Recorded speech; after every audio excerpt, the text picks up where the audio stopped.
مين فينا ما تسألش السؤال؟ هو السيلر الأول ولا المعجون ولا المعجون الأول ولا السيلر؟ وبعدين هو أصلا سيلر ولا هو برايمر؟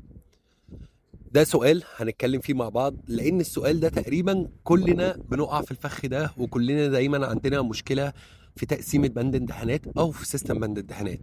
أنا محمد الدراولي، وإن شاء الله هنجاوب على الأسئلة دي مع بعض النهاردة في حلقة جديدة من شغل جودة. السلام عليكم ورحمة الله وبركاته.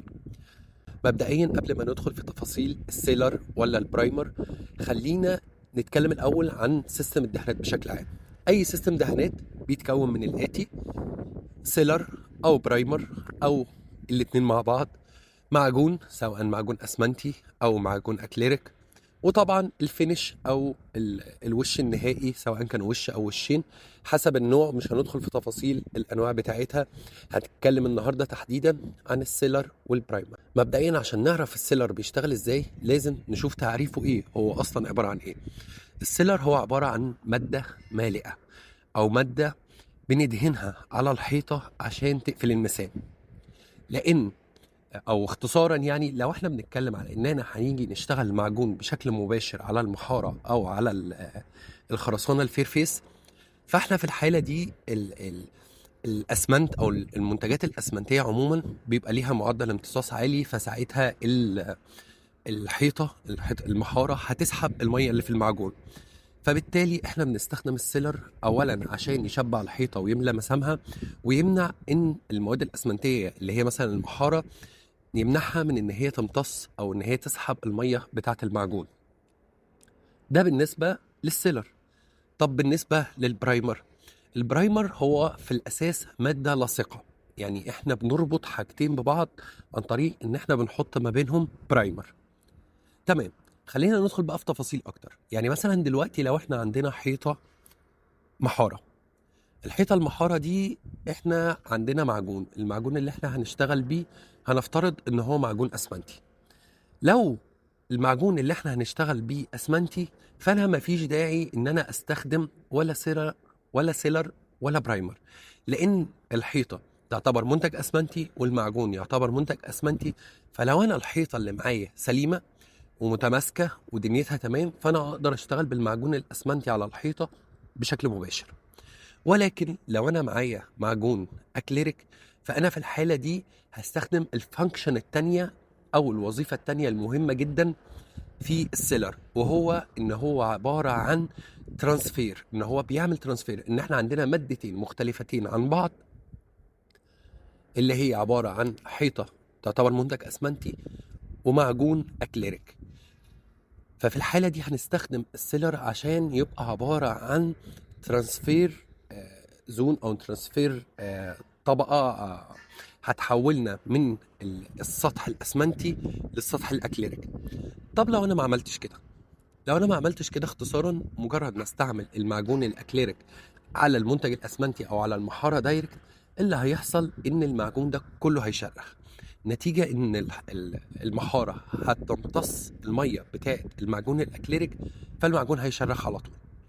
فهنا فهنا السيلر غير ان هو بيقفل مسام الحيطة وان هو بيحافظ على المية بتاعة المعجون اللي هيجي فوقه، فاحنا بنستخدمه كوظيفة أساسية تانية ليه، وهو إن هو بيحولني من مواد لمواد. أنا مادتين مختلفتين في الأساس عايز أربطهم ببعض، فهستخدم السيلر ما بينهم. إما بالنسبة للبرايمر فإحنا بنتعامل معاه على إنه جلو هو مادة لاصقة بتربط طبقتين ببعض. يعني أنا مثلا في أوقات كتيرة جدا هتلاقي إن البرايمر موجود ما بين وش المعجون الأخير وما بين وش الفينش، عشان نربط وش المعجون بوش الفينش. في اوقات كتيره ممكن تلاقي ان البرايمر داخل ما بين طبقتين المعجون حتى لو هما من نفس الاساس، هو حاطه كاحتياط على اساس لو طبقات المعجون اللي معاه ممكن يبقى فيها تربيات ولا حاجه، فبيأمن نفسه ان هو بيربط المعجون ببعضه عن طريق البرايمر. فهو مادة ربط، عشان بعد كده لما نتسأل هو احنا بنشتغل سيلر ولا برايمر نبقى عارفين. ولو جه حد قال لك ان على المحاره دي هنشتغل سيلر ولا برايمر او قال لك اي اسم، تبقى عارف اسال عن المعجون اللي هتبتدي بيه. لو المعجون اللي انت هتشتغل بيه اكليريك، فانت كده الاكيد ان في سيلر ما بين المعجون والحيطه. لو انت هتشتغل بمعجون اسمنتي فكده بقى مش شرط، وده بيرجع لحاله الحيطه، لان المعجون الاسمنتي بيشتغل على المحاره على طول وبيشتغل على الخرسانه الفرفس على طول.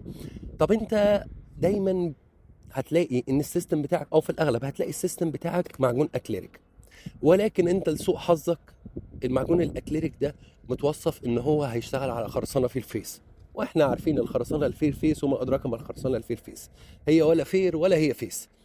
الحكايه كلها انك انت محتاج تعمل تربيات. المعجون الاكليريك ما بيعملش تربيات وبيبقى سيء جدا وبيتكسر وبيقشر وبتبقى حكايه. فدايما هتلاقي حتى لو السيستم مبعوت لك من الشركه المصنعه لسيستم الدهانات، هنفترض ان السيستم معاك هو سكنتين معجون اكليريك، هنفترض ان هو بقى هنا سيلر سكنتين معجون اكليريك وبعدين وشين فينش، بس انت الكلام ده على فير، فانت هنا محتاج لسيرفيس بريبريشن. السيرفيس بريبريشن هنا هيبقى شامل او جواه بند المعجون الاسمنتي، فانت هتضطر تعتمد على او هتبعت صميمه مستقله اساسا لمعجون اسمنتي كماده ريبير قبل اعمال الدهانات. عشان انت هتبتدي السيستم في الحاله دي هيبقى ازاي؟ انك انت هتخش بالمعجون الاسمنتي على الخرسانه الفيرفيس، تستعدلها وتظبطها وهتستلمها دراع اكنك بتشتغل محاره. وفي الحاله دي مش هنستخدم ولا سيلر ولا برايمر ما بين المعجون الاسمنتي والفيرفيس، هنجيبه كده على طول اكننا بنعمل مثلا ريبير بجراوت. بتشتغل على طول على الخرسانه الفيرفيس بالمعجون الاسمنتي، هتظبطها.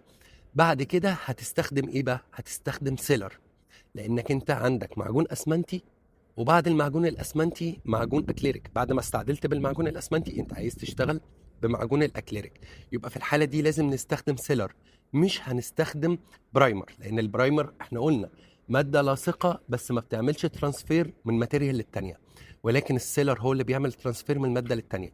ولكن في اوقات كتيره هتلاقي في سكنتين المعجون الاكليريك اللي عندك متوصف فيما بينهم برايمر، ده برضو كلام منطقي مفيش مشكله، وان كان ده مش بيتكرر كتير بس في اوقات كتيره جدا بنعمل الموضوع ده.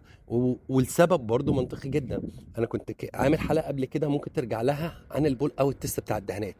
ما الدهانات سيستم الدهان ده على بعضه، المعجون السكينه الاولى بالسكينه الثانيه بالبرايمر بتاعه بالفينش، ده كله بيتعمل له ما يسمى بالبول اوت تيست او اختبار البول اوت او اختبار الشد اللي احنا بنعمله عشان نتاكد ان الطبقات ماسكه ببعضها كويس.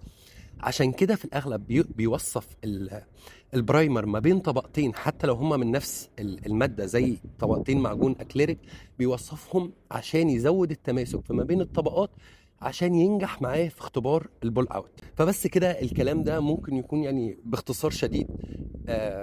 مش عارف هل هو اغلبنا طبعا في المشاريع الكبيره بيشتغل على سيستم دهانات جاهزه، بس ممكن الكلام ده للناس اللي بتشتغل على سيستم بتكريته في الموقع، او مجرد ان هي بتعتمد اللون بس والتاسيس بتاع الدهانات ده بيشتغلوه من الموقع.